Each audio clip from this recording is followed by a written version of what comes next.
Buzz, tweet, zap, zap. Alors, pour le 5.0 de Lolo ce matin, une question. Un ami à Facebook est-il un véritable ami, Lolo? Voilà, question qui peut paraître bête et peut-être serez-vous comme moi tenté de répondre bien sûr que non.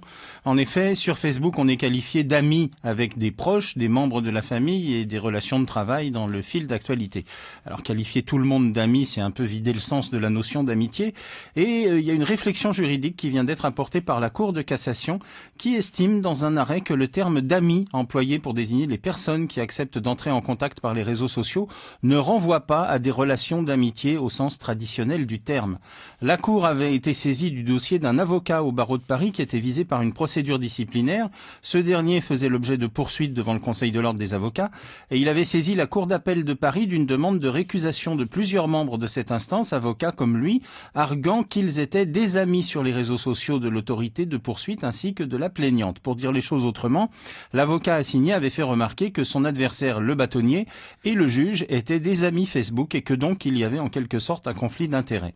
En décembre 2015, la Cour d'appel lui avait donné tort, estimant que le terme d'amis employé pour désigner les personnes qui acceptent d'entrer en contact par les réseaux sociaux ne renvoie pas donc à des relations d'amitié au sens traditionnel du terme et que l'existence de contacts sur le web ne suffit pas à caractériser une partialité particulière, le réseau social étant simplement un moyen de communication spécifique entre des personnes qui partagent les mêmes centres d'intérêt et donc en l'espèce la même profession.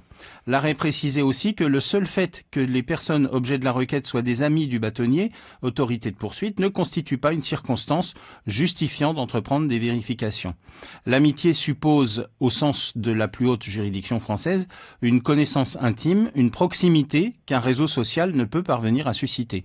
En résumé, la Cour de cassation a confirmé une règle du réseau social. Un ami Facebook peut être un véritable ami, mais tous les amis Facebook ne sont pas des amis. Petite nuance. Et donc, en conclusion, le terme de contact est plus approprié sur Facebook que le terme d'ami, sachant qu'un contact peut devenir un vrai ami, et même éventuellement plus si affinité. C'était le 5.0 de Lolo.